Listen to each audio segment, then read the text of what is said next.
Representative Frank Mistin doesn't walk into that room looking for a headline. He walks in like a man holding a fuse that's already been lit. And the moment he starts pressing Kash Patel, you can feel the air tighten, because within seconds Patel does something no FBI director ever wants to do on camera. He contradicts himself, twice, in less than 30 seconds. And that's where this story begins. Inside an oversight hearing where one simple question pulls apart an entire chain of secrecy, confusion, and something that feels a lot more deliberate than anyone is willing to admit.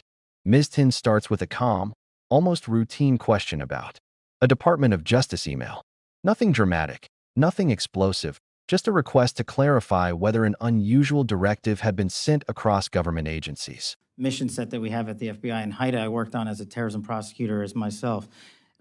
Extremely critical because, like some of the other situations across the country, that region has been recognized, unfortunately, because of the high-intensity drug flow.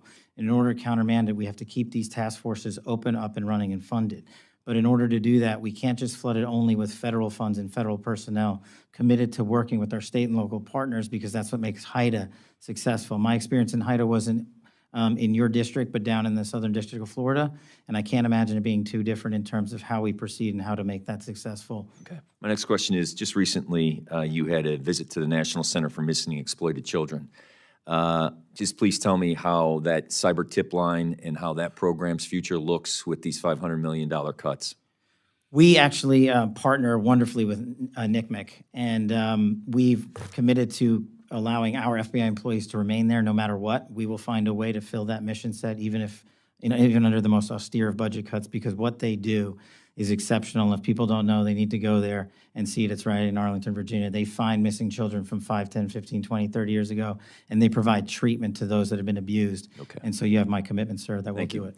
I appreciate that. And according to the domestic terrorism operations sections, the internal tagging system used to track domestic terrorism investigations was eliminated, and the staff of 16 was reduced.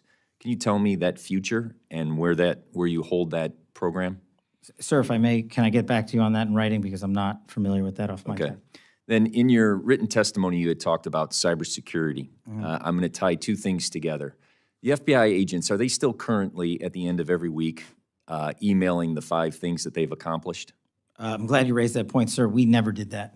Okay. I stopped The that. FBI agents were never asked to put in their goals in which they accomplished? The The reason why I say that is because I had a specific conversation at a retirement party of a chief from an agent who expressed to me that after he had chased a car down 8094 who had stabbed a family member, and he left his home and was able to prevent that individual from killing someone else because it was cross state lines, that he had to go back, and then that next day was told he had to fill out his emails of what he accomplished.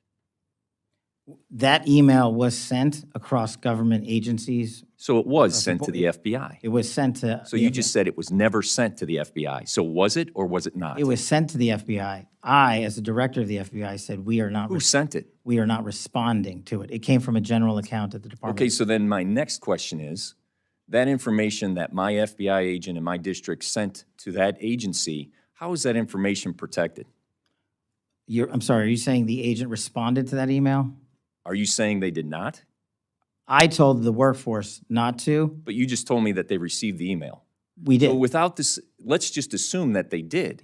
Where did that information go and how is it protected? That information would have only been sent to their immediate supervisor, and every supervisor in the Bureau was told if they received any such information, it is not to be actioned in any way. So what happened with that information with the supervisors? I don't know. I'll have to get back to you on that, if any was collected, but if it was, So you said that the FBI, that a different agency sent that email. What was that agency? it came from the Department of Justice. Okay. And those emails never went back to the Department of Justice who requested it? No, sir. Okay. And you're 100% confident of that? Yes, sir. Okay. The information that the supervisors had from those agents, where did that go?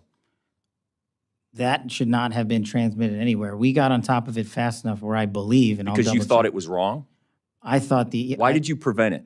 Because the operational mandate that we have at the Bureau in my opinion, prohibited the public disclosure of that information across our media. So to be perfectly clear, the Department of Justice got it wrong. I'm not speaking for the Department of Justice. As But you I are said, saying that that directive was in complete conflict of what your procedures and processes are. my procedures and processes are under the Department of Justice. I'm saying as a subordinate of the Department of Justice, that's where the email came from. I don't know where it came from on top of them. But your directive was to make sure that the Department of Justice did not get the FBI information, That no one got it. except the supervisors. Why would they request it if they would never get it? Well, the supervisors were told to stand down. What I'm trying to say is when that email came in, we acted as fast as we could, I think the same day, to say we are not in a position to do that. Everybody hit pause till we figure out what to do. And the end result was we at the FBI are not complying with that request to publicly do so. And we told agents that if you feel the need to express that information to your supervisors, only do so on the classified system. Okay. The information that I received, that personal conversation that I had, that agent didn't seem like he felt the need. He felt it was a directive. I thank you for your forthcoming. I look forward to working with you. The purpose of me bringing up this questioning was to make sure that that information is secure. Yes, sir. Thank you I'll very double much. check. Mr. Moore. I yield back. But when Patel tries to swat the issue away by saying it was never sent to the FBI, Mistin immediately fires back. Agents in my district received it. And right there, the room shifts. Because Patel has two choices: double down, or admit something he wasn't prepared to explain that he admits it. It was sent to the FBI. But then comes the twist. We didn't respond. Who sent it? Patel doesn't know. Why was it sent? Patel doesn't know. Where would the information have gone? Patel still doesn't know that that's when Mistin stops being a congressman and becomes something much more dangerous to Patel. Someone who already knows the answer, watching Patel twist himself in knots trying to hide that he doesn't. Mistin explains that the email demanded something unprecedented: weekly accomplishment reports from FBI agents. Not summaries, not safety updates, not case audits. Accomplishments, like they're competing in a sales leaderboard. And worse, the email wasn't just sent internally, it went across federal agencies. That's not miscommunication. That's a directive. Patel tries to slide out of it by saying the email came from a general account at the department, like that somehow makes it harmless. But Mistin isn't buying it, because his agents weren't confused. They weren't treating the email like a suggestion. They were treating it like an order. One agent told Mistin directly, "I thought this was mandatory." And that single sentence exposes something Patel cannot talk his way out of, because if agents believed it was mandatory, then the FBI was already halfway to compliance before Patel intervened. Supervisors were collecting information. Agents were preparing to submit details. And Patel still can't say where that data went, or if any of it made it back to the DOJ. That's the part that rattles even Patel, because when Mistin asks the most important question, what happened to the information they already gave their supervisors? Patel pauses. He looks down, and then he gives the kind of answer that makes your stomach drop. I don't know. I'll have to get back to you. He doesn't know. The FBI director does not know whether sensitive, operational, potentially classified information collected from agents across the country was transmitted, stored, forwarded, or exposed. He doesn't know what the DOJ was planning to do with it. He doesn't know who inside DOJ authorized the request. He doesn't know how close the FBI came to breaking procedure. And he doesn't know whether the information is sitting in a file somewhere right now. This is where Mistin drives directly into the heart of the danger. Operational secrecy. These aren't office memos or weekly newsletters. These are real-time investigative details. Drug trafficking networks, violent offenders crossing state lines, fentanyl corridors that cut straight through states like Indiana. HIDTA task forces depend on confidentiality to track these routes. If even one operational detail slips into the wrong hands, every agent involved becomes a target, every investigation becomes compromised, and the communities they protect become vulnerable overnight. S.O. Mistin isn't dramatizing anything. He's sounding an alarm that he explains that in his district, agents are dealing with fentanyl floods, multi-state drug rings, cartel-linked supply chains. They don't have time for political paperwork disguised as accomplishment tracking. And he wants to know whether they were exposed, directly or indirectly. Because of this bizarre DOJ directive, Patel says he stopped it. Mistin asks how far it got. Patel doesn't know. Mistin asks who inside DOJ initiated it. Patel doesn't know. Mistin asks what the purpose was. Patel doesn't know. And then Patel says something that absolutely confirms Mistin's suspicion. He told supervisors and agents to hit pause until the FBI decided what to do. Hit pause, not delete, not disregard, not classify, not secure, just pause. That means information could already be sitting inside supervisory inboxes. It means the DOJ could have received partial data before Patel issued the stop order. It means nobody knows who touched what or what was done with it. Mistin's final question hits like a punch. Why would the DOJ request information that you intended to block from ever being sent? Patel tries to sidestep it by repeating that the FBI acted quickly, but acting quickly doesn't erase the request. Acting quickly doesn't explain the motive. Acting quickly doesn't guarantee no damage was done, because someone at the DOJ believed they had the authority to ask for this. Someone expected compliance. Someone intended to collect agent-level operational information, and Patel still has no explanation for who that person is or why they tried to do it. But Mistin does something smart. He doesn't escalate. He doesn't accuse. He doesn't blow up. He simply says, "My purpose here is to ensure that information is secure." That's when Patel admits the only thing he can safely say on the record. "I'll double-check." Double-check, that's the phrase you say when you don't actually know the answer. And the fact that the director of the FBI needs to double-check whether sensitive investigative information was exposed tells you everything you need to know about how serious this is.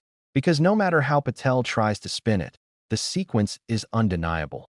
The DOJ sent a directive. Agents received it. Supervisors collected information.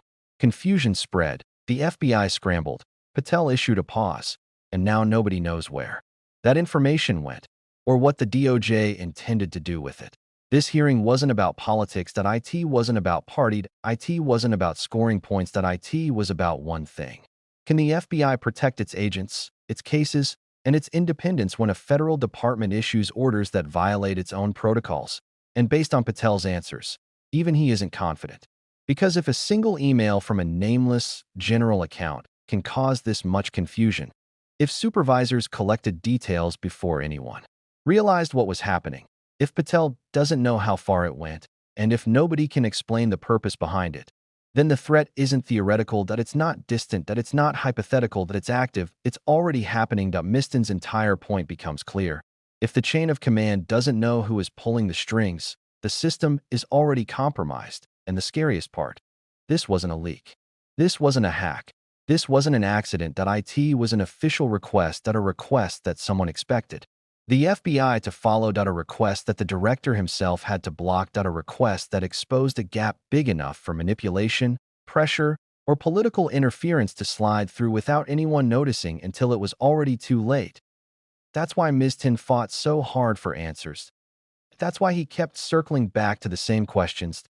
That's why he pushed Patel into contradiction after contradiction. Because a system this fragile doesn't break all at once. It cracks quietly, under directives that seem small, harmless, administrative, until they aren't.